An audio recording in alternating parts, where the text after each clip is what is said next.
যিটো জুবিন গাৰ্গ ডাঙৰীয়াৰ লগত তেওঁৰ এখন অডিঅ' কেছেট নে ভিডিঅ' কেছেট আছিলে, মিউজিক কেছেট বুলি এতিয়া প্ৰমাণ হৈছে।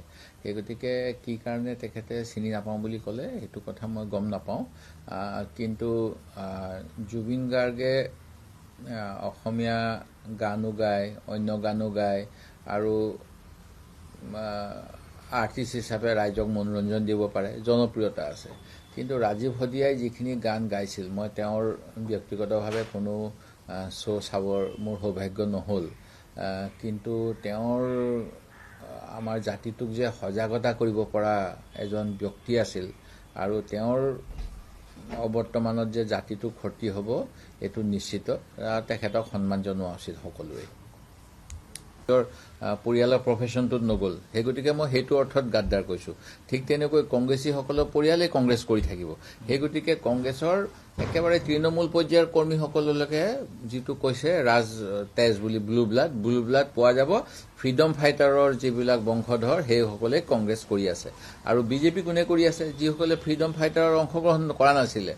অটল বিহাৰী বাজপেয়ী ডাঙৰীয়াৰ কথাই কওঁ যে চিমলাত তেখেতে যেতিয়া এটা ফৰেষ্টৰ অফিচ স্বাধীনতা আন্দোলনৰ সময়ত কেইজনমান ব্যক্তিয়ে জ্বলাইছিল, তেতিয়া তেখেতেও গৈছিলে। তাৰপিছত তেখেতে ৰাজসাক্ষী হ'ল। ৰাজসাক্ষী হৈ পেলাই ক'লে যে মই চাবলৈ গৈছিলোঁ। সেই গতিকে তেখেত ফ্ৰীডম ফাইটাৰ হ'ব নোৱাৰিলে।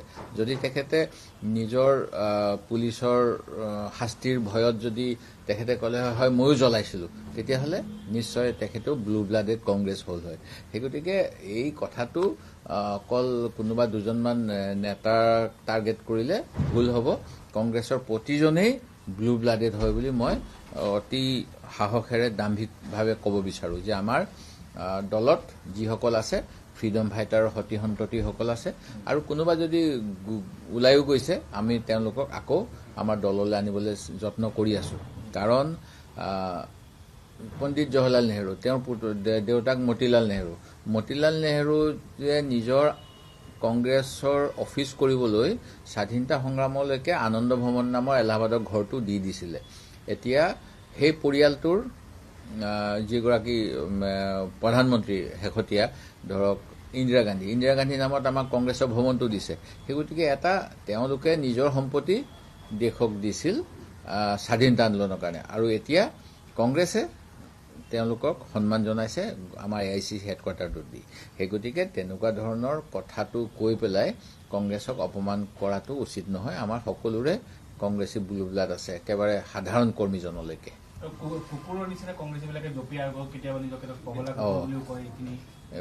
আমিতো মানে মহাপুৰুষৰ আদৰ্শত চলা মানুহ। কুকুৰ শৃংগাল গদৰ ভৰু আত্মা ৰাম, জানিও সবাকে কৰিব প্ৰণাম।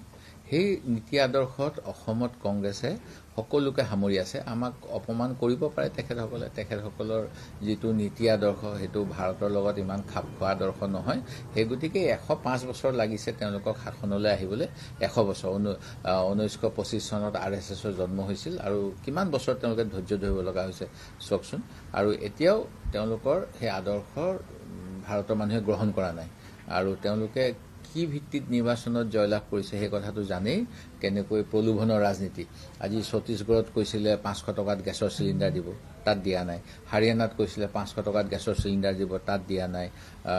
মধ্যপ্ৰদেশত কৈছিলে, তাত দিয়া নাই। সেই গতিকে এটা মিছা কথা কৈ মানুহৰ এনেকৈ যিটো কথা কিছুমান মানুহে কৈছিলে যে U can fool some people for some time but not all people for all the time. সেই গতিকে আমি আশা কৰোঁ যে ভাৰতীয় মানুহৰ যিখিনি বিজেপিৰ প্ৰতাৰণা তাৰ উপলব্ধি হ'ব, আৰু আগন্তুক সময়ত আমি বিজেপিক প্ৰত্যাহ্বান জনাব পাৰিম। দ্বিতীয়তে যিটো কৈছে যে আমি ইমান জিকিলোঁ কৈ আছে তেখেতে। মই জিকাৰ কথাটো ক'লোৱেই, কেনেকৈ ডিলিমিটেশ্যনৰ যোগেদিয়ে হওক বা প্ৰলোভনৰ ৰাজনীতি কৰি জিকিছে। কিন্তু শেহতীয়াভাৱে আমিতো ইলেকশ্যন কমিশ্যনৰ যদি তথ্যখিনি চাওঁ, ইলেকশ্যন কমিশ্যনৰ 2024 চনৰ লোকসভা নিৰ্বাচনত কংগ্ৰেছৰো ভোট বাঢ়িছে বুলি কৈছে, AGPৰো বাঢ়িছে, আৰু AGPৰ আৰু বিজেপিতকৈ কংগ্ৰেছৰ বেছি হাৰ বাঢ়িছে বুলি ইলেকশ্যন কমিশ্যনৰ চৰকাৰী নথিত আছে। সেই গতিকে মুখ্যমন্ত্ৰীয়ে কথাবিলাক কওঁতে তেখেতে নিজৰ যিসকল হতাশাগ্ৰস্ত বিজেপিৰ নেতাসকলৰ আগত এনেকুৱা বক্তৃতা দিব পাৰে, কিন্তু তেখেতে তথ্যৰ ভিত্তিত কওক। মই ক'ব বিচাৰিছোঁ যে 2019 চনত লোকসভা নিৰ্বাচনৰ সময়ত বিজেপিয়ে পাইছিলে অসমত 36.41, আৰু এইটো 24 চনত 37.43%লৈ বৃদ্ধি হ'ল ইলেকশ্যন কমিশ্যন অফ ইণ্ডিয়াৰ তথ্য অনুসৰি। আৰু আমাৰ কথা কৈছিলে আমি 2019 চনত 35.79% পাইছিলোঁ আৰু আমাৰ ভোট বৃদ্ধি হৈছে 37.48, অৰ্থাৎ 1.69% আমাৰ বেছি। আৰু অসম গণ পৰিষদেও এখন আসন পাইছে, কিন্তু মই ক'বলৈ বেয়া পাওঁ, তথাপিতো অসম গণ পৰিষদৰ তেওঁলোকৰ 8.31% পাইছিলে 2019 চনত, আৰু এইবাৰ পাইছে 6.46%, অৰ্থাৎ তেওঁলোকৰ কমিছে যদিও হেৰি হয়। গতিকে মানে ৰাইজৰ আস্থা কাৰ প্ৰতি আছে, যেনেকুৱা ধৰণৰ যি কথা কৈ নাথাকক, তথ্যই কিন্তু সেইটো কথা নকয়। আৰু কৈছে যে কংগ্ৰেছে 26ৰ কাৰণে তেওঁলোকে চৰকাৰ আনিবৰ কাৰণে কৰি আছে, কিন্তু 400 মণ্ডল কংগ্ৰেছ আৰু 40খন জিলা গঠন কৰি দেখুৱাওক, সেয়া কৰিবলৈ গ'লে ৰাজীৱ ভৱন চকী টেবুল এখনো নাথাকিব। তেখেতসকলৰ মণ্ডলটো মানে বেলেগ ধৰণৰ। আমাৰ প্ৰতি গাঁও পঞ্চায়ততে মণ্ডল হয়। আমাৰ সেই গতিকে 3000তকৈ অধিক মণ্ডল আছে মই ক'ব পাৰোঁ, আৰু 29,000তকৈ অধিক আমাৰ বুথ আছে। তেখেতসকলৰ কিবা শক্তি কেন্দ্ৰ থাকে, তেখেতসকলৰ মণ্ডল থাকে, কিন্তু মণ্ডল তেখেতসকলে কৈছে 400। আমাৰ যিটো গাঁও পঞ্চায়তৰ প্ৰতিখন গাঁও পঞ্চায়তৰে আমাৰ মণ্ডল আছে, তেওঁলোকতকৈ বহুত বেছি মণ্ডল আছে। 26ত 100 পাৰ কৰিব বুলি কৈছে। 100 নালাগে আমাক, আমি ইতিমধ্যে 30 জনলৈকে আহিছিলোৱে, প্ৰায় 29 জন। কেইজনমানে দল বিৰোধী কাৰ্য কৰাৰ কাৰণে আমি নিজে তেওঁলোকক বিজেপিৰ লগত মানে যদি যাবলৈ কৈছোঁ, আমি ছাছপেণ্ড কৰি থৈছোঁ। আৰু 2জনমান ইতিমধ্যে গ'লেই। কোনোবাই কৈছিলে মই মন্ত্ৰী হ'ম, কোনোবাই কৈছিলে মই অৰুণোদয় দিব পাৰিম বিজেপিত গ'লে। মই ভবা নাই যে বিজেপিত যাব লাগে সেইবিলাক কাম কৰিবলৈ। চৰকাৰখনৰ দায়িত্ব আছে সকলোকে উন্নয়ন দিয়াৰ। ময়ো অৰুণোদয় পাম, সেই গতিকে মোৰ ৰাইজে পাব। ঠিক তেনেকৈ আমি 20-30 জনটো আছিলোৱেই, আৰু 30-35 জন লাগে।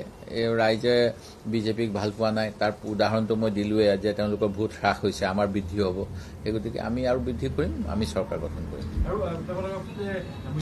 দিলীপ শইকীয়া মানে ধৰক শইকীয়াৰ 100 জন, গতিকে আপোনাৰ নামটো যিহেতু শইকীয়া, আৰু গতিকে আপুনি কেনেকুৱা নাই, আহোম ৰজাই যিটো তেখেতৰ লগত কিছুমান আহিছিলে অৰিজিনেল আহোম, টাই আহোম। তাৰপিছত শাসন ব্যৱস্থাৰ সুবিধাৰ বাবে মেৰিটক্ৰেচি প্ৰৱৰ্তন কৰিছিলে, অৰ্থাৎ যোগ্য ভোগ্য বসুন্ধৰা যিটো কথা আহোম ৰজাই সেই তেতিয়াই লৈছিল। আৰু সেই গতিকে যাক যেনেকৈ বিষয়ভাৱ দিব লাগে, অন্য সম্প্ৰদায়ৰ, অন্য জাতিৰ, অন্য ধৰ্মৰ হ'লেও তেওঁলোকক দিছিল। সেইটো এটা আহোম ৰাজত্বৰ ভাল গুণ।